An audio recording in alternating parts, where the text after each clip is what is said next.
안녕하세요. 콘스탄트 김의 티스와 함께 돈 버는 아카데미. 이번 시간에는요, 돈 버는 상속, 상속을 포기해도 상속세는 내야 한다 편이 되겠습니다.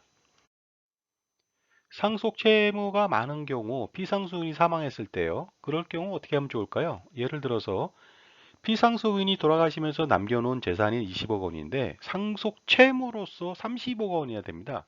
오히려 채무가 재산보다 더 능가하게 되죠. 이럴 경우 고민하는 분이 많은데 이럴 경우 대부분 다 상속 포기를 하게 됩니다. 상속 포기를 하게 된다면요. 피상속인 돌아가신 분이죠. 돌아가신 분의 재산상의 권리와 의무를 동시에 모두 다 포기하게 됩니다. 무슨 권리만 포기하고 의무만 승계한다든가 의무만 포기하고 권리만 승계한다든가 이렇게는 못하고요. 권리와 의무를 동시에 포기하게 됩니다. 그렇게 되면 처음부터 이 상속인은 상속인이 아닌 것으로 인정하기 때문에 당연히 그 채무분에 대한 부담이 없습니다. 상속 포기 기한으로는요, 상속이 개시된 날로부터 3개월 이내인데 그걸 몰랐을 때도 있거든요. 그래서 상속 개시가 있음을 안 날로부터 3개월 이내에 실시하면 되겠습니다. 물론 피상속인이 돌아가시기도 전에 사망 전이죠. 상속 포기를 하는 것은 무효입니다. 예를 들어서 이런 경우가 있겠죠. 첫째 아들이 망난이에요. 그래가지고 재산이 많이 있는 아버지가 너 내가 20억 원 먼저 줄 테니까 나중에 상속 재산에 대해서는 포기하라 하고 포기약서 쓰라고 한다는 거죠.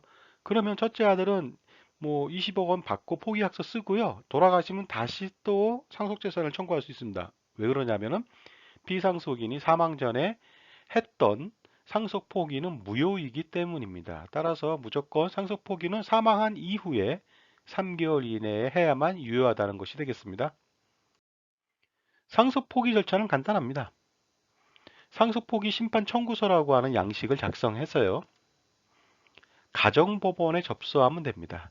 접수까지가 바로 상속 포기 기간 내에 하면 된다는 것이 되겠습니다. 가정법원이 없는 지역도 있겠죠. 그런 경우에는 법원이나 아니면 지원에 접수하시면 되겠습니다. 그리고 나서 심판서를 수령하면 되겠습니다. 상속 포기 심판 청구서에 보면요. 내용이 이렇게 되어 있습니다. 당사자의 뭐 주소, 성명, 생년월일, 그 다음에 신고 취지, 신고 연월일, 가정법원 표시, 그 다음에 피상속인 돌아가신 분이죠. 성명과 주소, 관계, 뭐 이런 것들이 되어 있고요. 구비서류도 보시게 되면은 뭐 기본 증명서라든가 그 가족관계 증명서와 주민등록 말소자 등본이라든가 인감증명서 등등이 필요합니다. 그래서 지금 보시게 되면요. 상속재산 포기 심판 청구서 양식을 보고 계세요. 왼쪽 편에 청구인들, 상속인들 나오죠. 그리고요. 인적사항들 다 나오고 그래서 사건본인 피상속인에 대해 인적사항들 나오고 주소들 나오죠. 청구 취지 나오고 오른쪽에 청구 원인들 나오고 있습니다. 그 다음에 첨부 서류들 보이죠? 자, 이것을 작성해서 3개월 이내에 접수를 시키면 되겠습니다. 상속 포기를 해도 받을 수 있는 재산이 있습니다. 놀랍게도. 그것은 왜 받을 수 있느냐? 상속 포기했는데 피상속인의 재산이라면 못 받습니다. 하지만 상속인 고유의 재산이라고 인정되는 재산이 있어요. 그런 것은 상속 포기를 해도 피상속인의 재산이 아니고 상속인의 고유 재산이기 때문에 그 상속 포기한다 하더라도 재산을 받을 수 있다는 것이 되겠습니다. 대표적인 것이요. 생명보험 사망보험금이 되겠습니다. 그리고요. 물론 상해보험에서도 상해 사망보험금 같은 게 나오겠죠. 그 다음에 각종 연금 있어요. 공무원연금부터 시작해서 뭐 공적연금들 있죠. 국민연금도 있고요. 산재보험 등에서 지급하는 유족급여가 있습니다. 그 연금 받던 사람이 돌아가시면 나머지 그 받을 수 있게끔 유족한테 지급하거든요. 따라서 유족급여는 그 피상속인의 고유재산이 아니고 상속인의 고유재산이기 때문에 상속 포기를 해도 받을 수가 있다는 것이 되겠습니다. 그리고요, 사망위로금 같은 경우도 당연히 받을 수가 있습니다. 하지만 상속 포기를 하면 못 받는 재산이 있습니다. 그것은 뭐 대표적으로 그 피상속인이 가지고 있었던 생명보험 해약환급금, 뭐 당연히 뭐 일반 금융 예적금하고 비슷하다고 보는 것이죠. 사망 전에 지급된 보험금 있어요. 뭐 진단자금, 뭐 치료자금, 입원비 뭐 이런 것들이 있잖아요. 그것은 사망 전에 지급했기 때문에 피상속인의 고유한 재산이기 때문에요. 이것은 못 받게 되겠죠. 그 다음에 가해자 측의 어떤 보험회사로부터 받는 보험금 중 손해배상이나 위자료 같은 것들 있지 않습니까? 그런 것들도 마찬가지로 받을 수가 없습니다. 물론 상속인한테 주는 위자료도 있습니다. 그것은 당연히 제외되겠죠. 상속 포기를 하면 그래서 상속세는 안 내도 되는 경우가 많습니다. 그런데 상속세를 반드시 안 내는 것은 절대 아닙니다. 왜 그런지 알아보도록 하겠습니다. 피상속인이 돌아가시면 그분의 상속재산을 전부 다 파악합니다. 대표적으로 네 가지가 되는데요. 첫 번째는 본래의 상속재산. 그것은 자기 명의로 되어 있는 금융상품, 예적금, 뭐 이런 것들이죠. 보험도 되고요. 뭐 주식, 채권 다 됩니다. 그 다음에 자기 명의로 되어 있는 부동산, 이런 것이 본래의 상속재산이거든요. 이것을 합산합니다.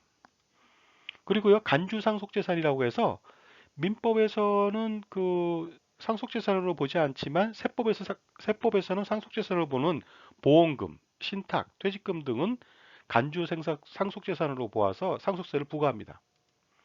그리고요, 추정상속재산이라고 해서 뭐 피상속인이 사망하기 1년이나 2년 이내에 2억 원이나 5억 원 이상의 처분한 재산 등이 있다. 그 재산에 대해서 피상속인이 돌아가셨기 때문에 상속인이 증빙을 해야 돼요. 어디에 있었다는 것을. 그래서 없어졌다. 이래야만 상속재산에서 피할 수 있는데 그것을 증빙을 못하면 추정상속재산으로 인정해서 과세를 한다는 것이 되겠습니다. 그리고 중요한 게 있습니다. 피상속인이 현재는 마이너스예요. 상속채무가 훨씬 많습니다. 하지만 돌아가시기 전에 사전 증여한 재산이 있다는 거죠. 10년 상속인한테 10년 이내 증여한 거라든가 비상속인한테 5년 이내 증여한 증여 재산이 있다면 그것은 상속재산이 포함이 되니까 혹시나 현재 돌아가신 분의 상속재산이 마이너스다 할지라도 10년 이내에 자식들한테 증여한 재산이 많다.